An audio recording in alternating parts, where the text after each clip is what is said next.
사람을 외모로 보지 않으시는 하나님이란 제목으로 여러분들과 하나님 말씀 나누도록 하겠습니다. 외모로 판단했다가 예상을 했다가 빗나가 보신 혹시 경험이 있으신지 모르겠습니다. 사람의 외모라고 하는 것은 그 사람을 외견상으로 딱 봤을 때에 가장 먼저 다가오는 어떤 그 사람의 첫인상이라고 볼 수 있습니다. 그래서 특별히 이제 남녀가 특별히 선을 보러 가면 0.3초 만에 이제 상대에 대한 판단이 다 끝난다고 얘기는 하더라고요. 0.3초 만에 딱 보고 이 사람이랑 같이 가겠구나, 선을 이제 앞으로 몇 번 더 보겠구나, 아니면은 결혼까지 가겠구나, 이런 것들이 사람의 외모가 얼마나 중요한지 그 사람의 첫인상만으로도 이미 그 사람으로부터 오는 기존에 살아왔던 데이터가 다 느껴진다는 거죠. 그래서 이 사람을 딱 보자마자 결혼을 하겠구나라는 생각들이 이제 선뜻 들어오기도 합니다. 저 같은 경우도 이제 저희 아내 선을 봤을 때에 결혼하겠다, 올해는 반드시 결혼하겠구나라는 마음이 딱 보자마자 이제 몇 번 얘기해 보니까 거의 이제 게임이 끝나버리더라고요. 그래서 제가 결혼을 모르겠습니다. 사람마다 다 케이스는 다르고 방향은 다릅니다만은 참 인생이 이제 마음대로 안 되는 것 중에 하나가 저는 결혼이라고 생각을 합니다. 이 뜻대로 되는 게 아니더라고요. 근데 뜻대로 했다가 실패하는 경우도 굉장히 많은데 결론적으로 우리가 하나님의 뜻을 바라볼 때에 하나님의 인도하심을 구하게 되면 하나님의 역사가 나타나고, 하나님의 역사가 나타나게 되면 하나님의 숨은 뜻들이 이제 그와 함께 이제 발견되어지는 은혜의 역사가 있다는 것이죠. 그러나 오늘 성경 말씀은 분명히 우리에게 뭐라고 얘기를 하냐면 사람을 하나님은 외모로 판단하지 않으신다라고 말씀을 하고 있다는 것입니다. 특별히 제가 먼저 우리가 살펴볼 것은 성경에서 하나님께서 외모를 보지 않는다라고 하는 그 말씀을 하실 때의 몇 가지 상황을 우리가 함께 살펴보고자 합니다. 첫 번째는 다윗에게 기름을 부을 때에 하나님께서 사무엘 선지자를 통해서 하신 그 하나님의 음성이 있습니다. 사무엘상 16장 7절 말씀이 이렇게 말하고 있습니다. 여호와께서 사무엘에게 이르시되 그의 용모와 키를 보지 말라. 내가 이미 그를 버렸노라. 내가 보는 것은 사람과 같지 아니하니 사람은 외모를 보거니와 나 여호와는 중심을 보느니라 하시더라. 이렇게 되어 있습니다. 여러분, 우리가 참 사람 볼 때 외모 중요하죠. 그러나 더 중요한 것이 있는데 하나님께서 우리의 중심을 보신다는 것입니다. 그래서 하나님이 우리의 중심을 보시고 이 사람의 중심에 어떤 생각을 가지고 있는가가 하나님의 영적인 판단력이라는 거죠. 근데 사람은 참 연약합니다. 왜냐하면 외모로밖에 볼 수가 없어요. 그 사람의 중심을 보려면 최소한도로 시간이라는 것이 필요합니다. 특히 저는 물리적인 시간이 참 필요하더라고요. 어떤 사람을 볼 때에 한 3년에서 5년 정도는 봐야 이 사람이 이런 사람이구나 라고 판단하기가 쉽기 때문에 저도 최소한도로 사람을 평가하거나 판단할 때에 3년 내지 5년 내에서는 이 사람을 함부로 평가해서는 안 되겠다라는 마음들을 스스로 다짐을 할 때가 있다는 것입니다.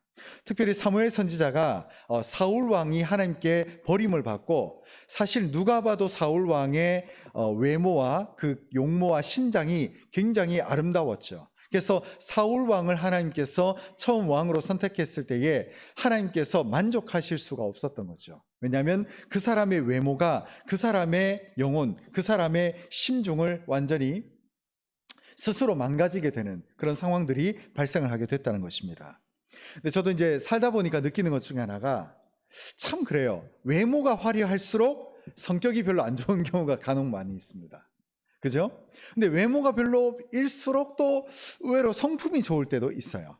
제가 말하는 것은 100%다 그렇다는 것은 아니고 그런 경우가 더러 있다는 거죠. 근데 참 외모도 좋고 성품도 좋으면은 뭐 아주 금상첨화겠지만 그런 경우가 사실 좀 쉽지 않고, 외모가 좀 화려하면 이 사람의 성품이 좀 모난 부분이 간혹 이제 드러날 때가 있더라고요. 좀 예민하거나 까칠하거나, 성격이 나쁘다 이런 게 아니라 다른 쪽에서의 어떤 그런 민감함을 느껴질 때도 있더라고요.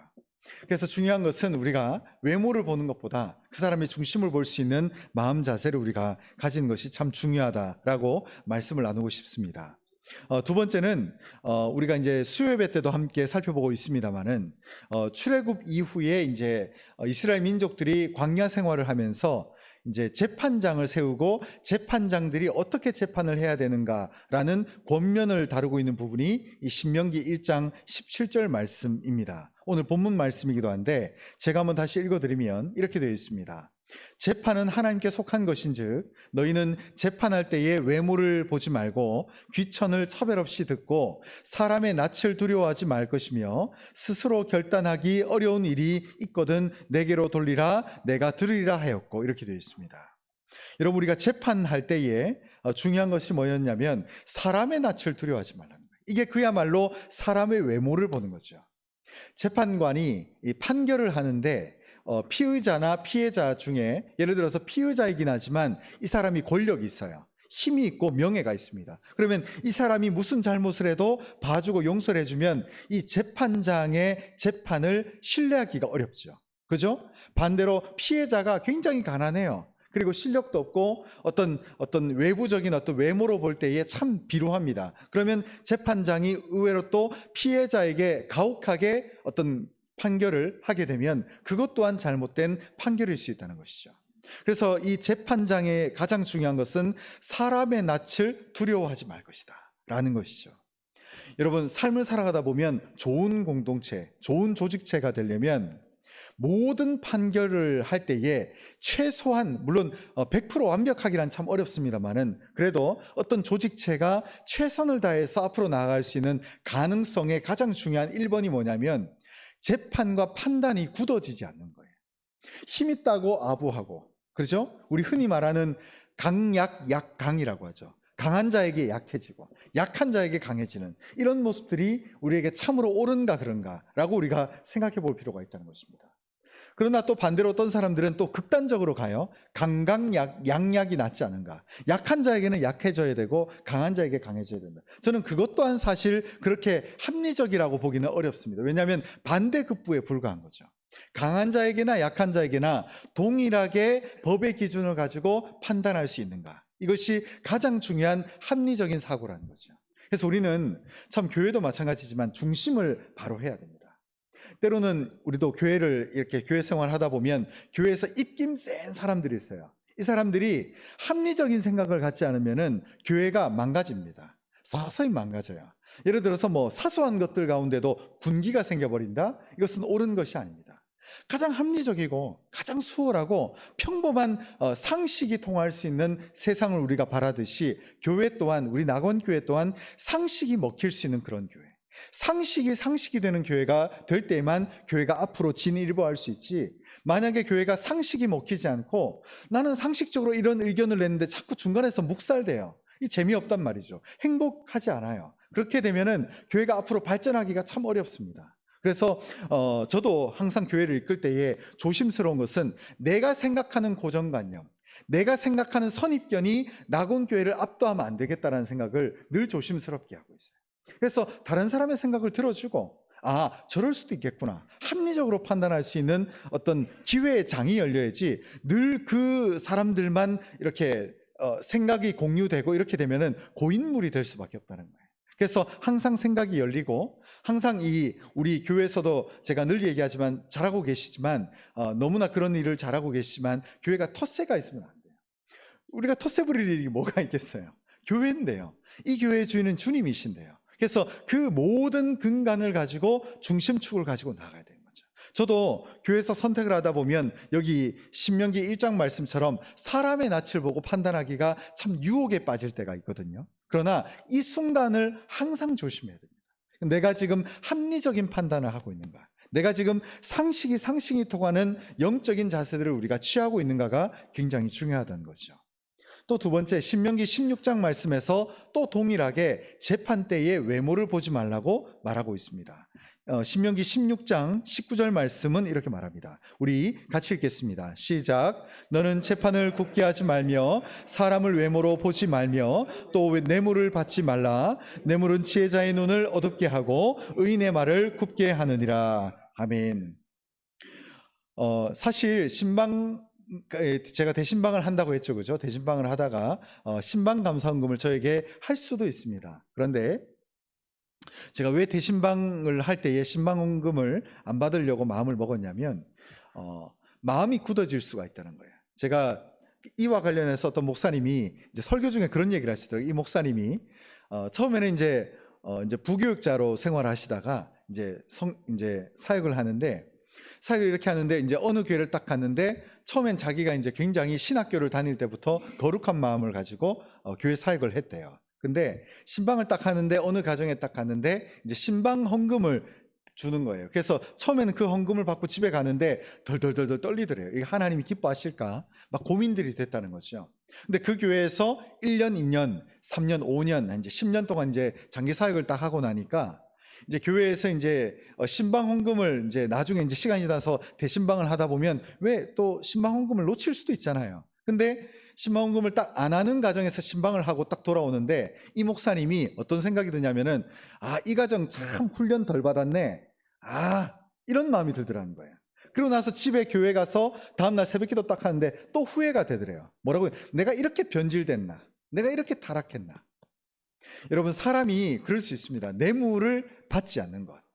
여러분, 하나님께 드리면 됩니다. 교회에서 사역자 사례안에 신방은요, 그거 신방하라고 교회에서 사례를 저에게 주는 거기 때문에, 제가 대신방을 하는 대가는 교회 사례에 다 포함되어 있습니다. 그래서 제가 다시 한번 말씀을 드리는 거고요. 그래서 여러분, 저 또한 사람을 외모로 판단하지 않기 위해서 이런 선택들을 해나간다는 점을 참고해 주시기 바랍니다. 그래서 물론 연약한 자들이 있으면 섬기고 또 그들의 삶을 위해서 기도하고 재정적으로 지원하는 것은 전혀 무방합니다. 잘못된 것은 아니지만, 제가 말씀드린 것은 저희의 입장에서만 말씀을 드리면, 제가 만약 그렇게 되면은 나중에 성도분들을 보는 관점에 있어서 굳어질 수 있겠다, 사람이 재판과 판단이 어떤 쪽으로 치우칠 수 있겠다는 생각 때문에 제가 이런 부분을 말씀드린다는 점을 착오 없으시기 바랍니다. 그래서 뒤에 보면 뇌물은 지혜자의 눈을 어둡게 하고 의인의 말을 굽게 한다라고 이 성경에서 우리에게 말하고 있다는 것이죠. 자, 그러면 우리가 이제 외모를 보고 판단하는 것이 영적으로 어떤 의미인가를 조금 더 구체적으로 한번 살펴볼까 합니다. 먼저는 외모를 보는 것은요, 십자가의 도를 믿지 못함과 연결되어 있다는 것입니다. 고린도후서 10장 7절 말씀을 우리 같이 읽겠습니다. 시작. 너희는 외모만 보는도다. 만일 사람이 자기가 그리스도에게 속한 줄을 믿을진대 자기가 그리스도에게 속한 것 같이 우리도 그러한 줄을 자기 속으로 다시 생각할 것이라. 아멘. 고린도후서 10장에서는 어떤 상황이 펼쳐졌는지를 제가 다 말씀해 드리기는 어렵습니다만, 시간상 어찌됐든 사도 바울이 이 교회를 향해서 너희가 외모만 본다는 거예요. 그 사람을 평가하고 판단할 때에 그 사람의 겉모습, 그 사람의 직책, 그 사람의 사회적 지위만 보면서 이 사람을 판단한다는 거죠. 그래서 만일 사람이 자기가 그리스도에게 속한 줄 믿을진데, 그렇게 되면 외모만 보는 것에서 이 사람이 극복되어질 수 있다는 것입니다. 그래서 이것을 제가 첫 번째 교훈으로, 외모를 보는 것이 십자가의 도를 믿지 못함과 연결될 수 있다는 거예요. 여러분, 두 번째가 바로 또 하나님은 외모로 취하심이 없다는 것입니다. 골로새서 3장 25절 말씀은 이렇게 말하고 있습니다. 불의를 행하는 자는 불의의 보응을 받으리니 주는 사람을 외모로 취하심이 없느니라. 여러분, 하나님께서 우리 또한 외모로 사람을 취하지 않는답니다. 자, 그러면 1번하고 연결될 수 있죠. 1번에 보시면, 자기가 그리스도에게 속한 줄 믿을진데 왜 너희가 어찌하여 사람의 외모만 보느냐. 자, 보십시오. 하나님이 어떤 분이신지를 2번에서 보면, 하나님은 사람을 외모로 취하는 법이 없다는 거예요. 그러면 사람을 외모로 취하지 않으시는 하나님을 내가 믿는다면, 나 또한 하나님의 영적인 원리를 받아들여서 나 또한 사람을 바라볼 때에 외모로 보지 않는다는 거죠. 그 연결선상에 있는다는 거예요. 내가 예수는 믿는데, 그래서 예수님은 사람을 바라볼 때에 외모로 보지 않는데 나는 사람을 바라볼 때 외모로 본다. 뭔가 이상하죠? 앞뒤가 맞지 않잖아요. 그래서 내가 예수를 믿는다, 내가 그리스도의 복음을 받은 자이고 내가 그리스도께 빚진 자가 된다는 것은, 동시에 내가 그리스도께서 사람의 외모를 바라보지 않듯이 우리 또한 사람의 외모를 숭상하지 않겠다라고 하는 영적인 결단이 우리의 삶 가운데 필요하다는 거죠. 여러분, 교회에서 신앙생활하다 보면 가장 모호한 것이 믿음이라는 단어입니다. 믿는데요, 너도 나도 예수를 믿는데, 근데 뭘 믿는가? 여러분 거기에 대한 질문과 해답을 명확하게 가지고 있어야 된다는 거예요.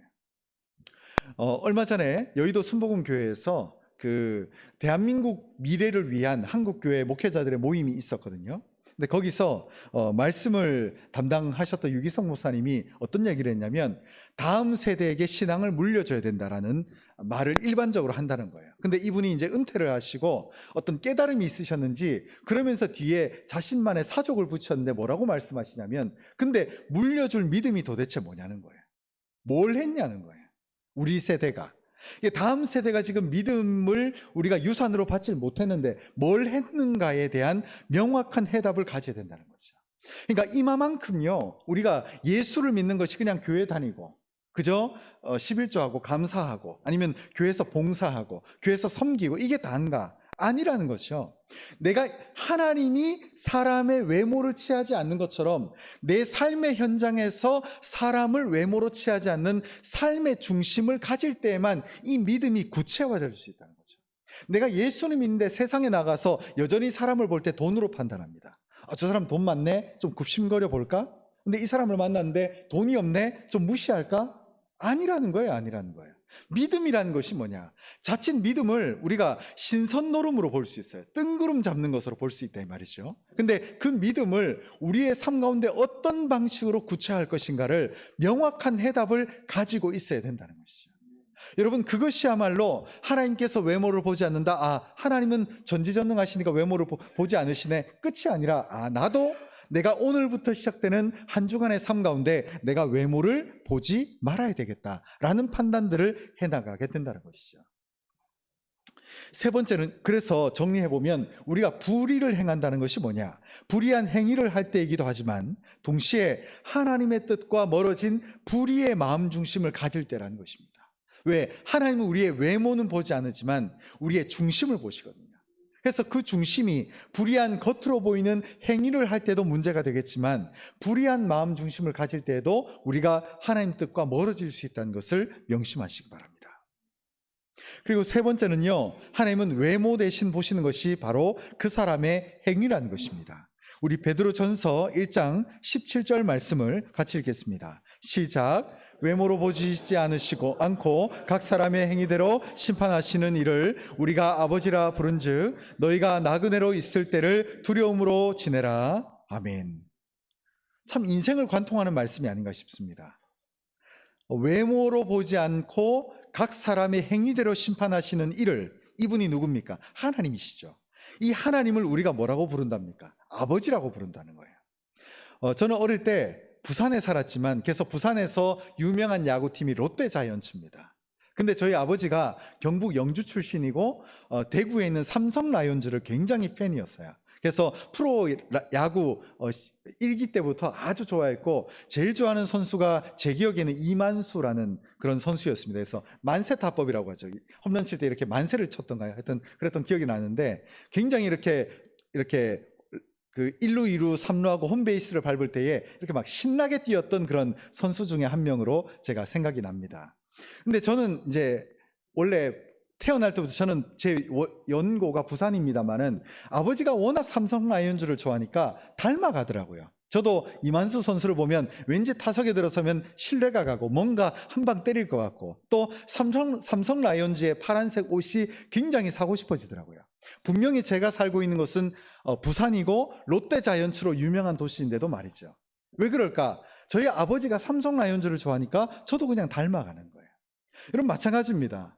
하나님이 외모를 보시지 않는데요. 외모를 보지 않기 때문에 나 같은 존재를 구원해 주셨고 나를 자신의 아들로 삼아 주셨어요.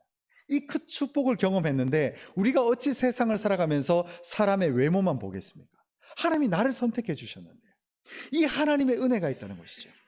여러분 우리가 세상을 살아가다 보면 세상의 원리가 있습니다. 롯데 자이언츠를 좋아하는 세상의 흐름 속에서 우리 대구는요 삼성 라이온즈를 좋아하는 거죠. 그래서 제가 대구에서 이렇게 사역할 때 여러 가지가 참 정감이 오기도 했지만 삼성 라이온즈를 연고로 하는, 근데 또 경기장이 또 경산에 있더라고요. 참 대구가 재밌어요. 대구 서부 터미널이 서구에 없고, 그죠? 북부 터미널이 북구에 없고, 이 재밌더라고요. 대구가 참 재밌는 어떤 흐름을 알고 계시나요? 참 재밌습니다. 그래서 그런 흐름들이 있는데 대구 삼성 라이온즈가 근처에 있겠지 했는데 경산까지 가야 되더라고요. 그래서 재밌다라는 생각이 들었는데 그렇습니다. 마찬가지로 우리가 하나님을 나의 아버지라고 믿는다면 사람의 외모를 보지 않으시는 아버지의 마음을 우리가 본받게 되는 거죠. 그리고 무엇보다 여러분 세 번째 결론에서 외모 대신 하나님께서 보시는 것이 있는데 그 사람의 행위라는 것입니다. 행위. 여러분 행하셔야 됩니다. 오늘날 이 시대에 우리가 믿음을요 관념적으로 믿기가 너무 쉬워요. 그냥 머릿속으로 생각하기 쉽고 내 마음은 있는데 여러분 예수님께서도 예수님의 제자들을 위로하잖아요. 마음은 원이로되 육신이 약하도다. 근데 여러분 그것을 변명으로 우리에게 유리하게 사용하면 안 됩니다. 하나님 우리에게 행위를 구하십니다. 뭐라고 얘기를 하냐면 특별히 어떤 그림을 하나 보여드리면 예수님께서 예루살렘 성에 입성하시고 이제 예수님께서 만왕의 왕으로 이 세상의 참신으로 이제 예루살렘 성전에 입성하셨습니다. 그런데 그 성을 다니시다가 무화과 나무를 딱 만나게 되는데 이 무화과 나무 앞에서 예수님이 시장하셨어요. 그러니까 그 성에 존재하는 모든 이 나무와 과실들은 참신이신 예수님에게 과실, 열매를 드려야 됩니다. 그런데 어떤 연유에선지 그 무화과 나무에서 열매가 없었어요. 그래서 주님께서 이 무화과 나무를 꾸짖으셨어요. 그래서 이것은 하나의 상징인데 예수님이 이 땅에서 만왕의 구주로 오셨을 때에 우리가 열매가 있어야 된다. 내가 주를 위해서 뭘 했는가? 내가 주를 위해서 뭘 꺾고 내 삶 앞에서 내가 주님 앞에서 무엇을 행하면서 살아왔는가에 대한 결실이 있어야 된다는 거죠. 그래서 열매 없음을 보시고 무화과 나무를 꾸짖었을 때에 무화과 나무가 그 자리에서 시들게 되는 사건이 발생을 했다는 것이죠. 그러므로 마태복음 7장 20절에서 이렇게 말합니다. 이러므로 그들의 열매로 그들을 알리라. 여러분 성경에서 말하는 하나님의 원리들이 있습니다. 복음을 전하고 이 땅에서 하나님의 소명대로 살아가고 하나님의 뜻대로 살아가는 우리의 삶의 길을 우리가 붙들고 나가야 한다는 거죠. 여러분 세상에 유혹 시험이 있습니다. 작은 시험들이 참 몰려옵니다. 예수를 믿으면 믿을수록요 보이는 세상들이 참 많습니다. 그러나 우리는 그 속에서 우리의 삶의 명확한 결실, 그 명확한 열매를 가지고 하나님 앞에 나아가야 한다는 거죠. 여러분 일평생을 한번 돌아보시면서 여러분 제 말을 훈계로 받지 마시고 한번 여러분들의 삶의 시간적인 좌표를 지금쯤 한번 멈춰놓고 과거를 한번 회상해 보시기 바랍니다. 주님을 내가 기쁘게 한 것이 뭐가 있을까? 주님이 지금 나에게 원하시는 그 기쁨이 뭘까? 여러분 그것을 행하시기 바랍니다. 여러분 천국은요 관념으로 가는 게 아닙니다. 천국이 상상 속에 있는 판타지 같은 공간이 아니라 내 삶의 현실입니다. 내 삶의 친구들을 분별하고 내 삶의 거짓된 유혹들을 분별해내고 내 삶의 명확한 하나님의 원리들을 우리가 판단하고 평가하면서 하나님의 뜻대로 사는 거죠. 그래서 여러분 마지막 때가 되면 여러분들의 삶 가운데 주님께서 오셨을 때에 그 열매가 있었으면 좋겠습니다.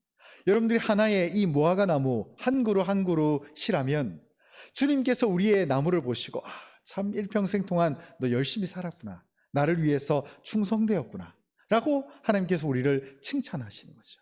여러분 단순히 열매를 많이 맺고 열매를 적게 맺는 것이 중요한 것이 아니라 하나님의 방식대로 사는 것입니다. 하나님의 원리대로 살아가는 것입니다. 사람들에게 잘 보일 필요 없어요. 때로는 가끔 저 같은 목회자들이 목회를 쭉 하다 교회가 혹시나 잘 되게 되면 내가 잘한 줄 착각할 때가 있거든. 내가 이만큼 했어, 내가 이만큼 헌신했어. 아니요, 하나님께서 다 하셨습니다. 나는 도구에 불과한 거죠. 하나님이 하신 거예요. 그래서 여러분 자랑할 필요 없습니다. 여러분 교회가요 어떤 오래된 교회를 가보면 교회 건축을 이렇게 하다 보면 교회 어딘가 구석에 그 현판 같은 걸 붙여놔가지고 교회에 헌금한 사람들, 교회에 이렇게 헌신한 사람들에 대한 이름을 많이 써놓거든요. 그러나 여러분 교회는요 바벨탑이 되면 안 됩니다. 바벨탑을 지을 때에 성경에서 뭐라고 되어 있냐면 자기의 이름을 내자는 거예요. 자기의 이름. 여러분 교회에 헌신하고 안 하고는 하나님과 여러분 사이에서 받은 은혜를 하나님께 드리는 거지 내 이름을 사람들한테 광고할 필요가 없어요. 제가 참 놀라운 것은요, 제가 많은 교회들의 그 역사들을 기록해 놓은 어떤 교회 40주년 책, 어떤 교회 몇십 주년 책들을 이렇게 봤는데, 어느 순간 어떤 생각을 하나님께서 저에게 주시냐면, 그 교회 건물을 세울 때에 자기 이름을 냈던 분들이 어떤 삶을 현재 살아가고 있는가를 한번 연구해 본 적이 있거든요. 하나님께서 철저하게 그들의 이름을 감춰 놓으십니다. 여러분, 자기의 이름을 내지 마십시오. 하나님 안 기뻐합니다. 여러분, 혹시나 낙원교회가 어떻게 될지 모르겠습니다. 전 믿음을 가지고 목회를 합니다만은, 잘 된다 하더라도 내 공이 아니다. 왜요? 저 또한 하나님의 보호하심 속에서 이 자리에 있는 것뿐이지 내가 하는 게 아닙니다. 물론 제가 하지요. 그러나 모든 공은 하나님의 손에 있습니다. 그래야만 제가 앞으로 이후에 낙원교회가 성장할 수 있는 기회에, 그 기회의 장이 열렸을 때에 제가 걸림돌이 되지 않는 거예요. 그러나 자꾸 자기 이름을 내고 나만의 바벨탑을 쌓을 수도 있다는 거예요. 여러분, 이 점을 항상 조심히 하고, 나의 행실과 열매도 중요하지만 이 행실과 열매 자체가 사람들에게 어떻게 비춰질까, 낙원교회 다른 성도들에게 어떻게 비춰질까가 중요한 것이 아니라는 거죠. 하나님께 받은 은혜, 그 은혜를 그대로 표현하시기 바랍니다. 그러면 그 능력의 역사가 여러분들의 손에 고스란히 올 줄 믿습니다. 그런데 이 은혜의 역사를 사람들의 얼굴에 기쁘게 하고 사람들의 낯을 충만케 하는 행동과 결실로 우리의 삶을 이끌고 간다. 이게 나중에는 현실 속에서 하늘의 영광의 면류관은 하나도 없고 전부 사람들한테 영광을 다 받는다는 거예요. 결론의 말씀을 드리겠습니다. 첫 번째 결론의 말씀은, 하나님은 외모를 보지 않으심으로 공평하신 분이라는 것입니다. 오늘 본문 말씀이기도 합니다. 너희의 하나님 여호와는 신 가운데 신이시며 주 가운데 주시요 크고 능하시며 두려우신 하나님이시라. 사람을 외모로 보지 아니하시며 뇌물을 받지 아니하시고. 여러분, 하나님에게는 뇌물 필요 없습니다. 제가 말씀드릴까요? 여러분들이 간혹 이제 삶을 살다 보면, 지난달보다 올해, 이번 달에 내가 11조를 하나님께 많이 드릴 때가 있어요. 여러분, 내가 많이 헌금을 낸다고 해서, 여러분 내가 저에게만 말씀드릴까요? 제가 잘나서, 제가 돈 벌 능력이 있어서 헌금을 많이 내는 게 아닙니다. 전적인 하나님의 능력입니다. 여러분, 제가 하나님께 감사헌금 많이 냈다고 해서 하나님이 나를 특별하게 더 보실까? 그렇지 않습니다. 나는 그저 내가 받은 것에 대해서, 받은 은혜에 대해서 감사함으로 주님께 나아가는 것이지 그 이상도 그 이하도 없습니다. 왜냐? 하나님은 신 가운데 신이시며 주 가운데 주님이시기 때문에 내가 10만 원 헌금하다가 20만 원 헌금 낸다 하더라도 하나님께 더 영광이 된다, 그런 일은 전혀 없습니다. 내게 맡겨진 하나님의 율례대로 그 영적인 원리를 따라가는 것이요. 그리고 하나님께서 축복 주실 줄 믿고 그만큼 헌신하는 거지. 그러나 이것이 사람에게 어떻게 비춰질까? 내가 이렇게 하면 하나님이 더 영광 받을까는 아니라는 거죠. 그저 내가 할 수 있는 감사의 보답으로 헌신하고 봉사하는 바로 거기에 있다는 것입니다. 여러분, 그리고 두 번째는요, 하나님은 그 사람의 중심을 보신다는 것입니다. 아까 읽었던 말씀이기도 합니다. 사람은 외모를 보거니와 나 여호와는 중심을 보느니라. 그러나 여러분, 제가 늘 말씀드리지만 중심이 중요한 나머지 표현을 못하는 경우가 있어요. 어떤 남자가 이 모태솔로인데 태어나서 연애를 한 번도 안 해봤다고 해요. 사랑하는 여자가 있는데 늘 끙끙 앓아요. 말도 한 번 못해요. 끙끙 앓고 표현 못하면 어떻게 됩니까? 그 여자는, 그 자매는 다른 남자한테 시집 갑니다. 제가 왜 이런 말씀을 드리냐면, 여러분들이 마음 중심을 가지고 있다면 표현하셔야 된다는 거예요. 하나님 앞에 하나님을 진실로 믿는다, 내가 신앙이 좋다라고 한다면 그 신앙 좋음이 삶의 현장 속에서 나타나야 제맛이지 않겠습니까?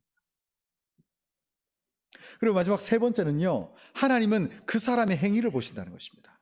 욥기 31장 6절 말씀을 마지막으로 읽겠습니다. 시작. 하나님께서 나를 공평한 저울에 달아보시고 그가 나의 온전함을 아시기를 바라노라. 아멘. 하나님께서 나를 공평한 저울에 달아보신다는 거예요. 공평한 저울입니다. 마음은 있는데 행함이 없어요. 그럴 수 있죠. 행함은 있는데 삶의 중심이 엉뚱한 데가 있어요. 자꾸 낙원교회에서 사람들이 나를 어떻게 볼까, 사람들이 내 신앙이 어떻게 보일까에 대해서 중심을 가질 수 있을까요, 없을까요? 충분히 그렇거든요. 핵심은 하나님의 영적인 공평한 저울이 있다는 거예요. 그 저울 위에서 하나님께서 나를 철저하게 바라보시며 나의 온전함이 있다면 하나님이 나를 기쁘게 받으시기를 간절히 간구하는 이러한 고백이 우리의 삶의 고백이 될 수 있기를 주님의 이름으로 소망합니다. 주님, 언제나 우리의 삶을 붙들어 보시고 주여 우리의 삶을 책임져 주시고 나의 삶의 중심을 바라보시는 주님 앞에 내 삶의 모든 것들을 내어놓고 외모를 보시지 않으시는 하나님을 내가 본받겠습니다. 그리고 나 또한 사람을 바라볼 때에 외모로 판단하지 않겠습니다. 또 두 번째는 나의 행실이 사람을 바라보는 행실이 아니라 하나님을 바라보는 내 삶의 거룩한 행실이 되게 하여 주시옵소서라고 간구할 수 있는 그런 복되고 귀한 한 주간의 삶이 될 수 있었으면 좋겠습니다. 기도하겠습니다.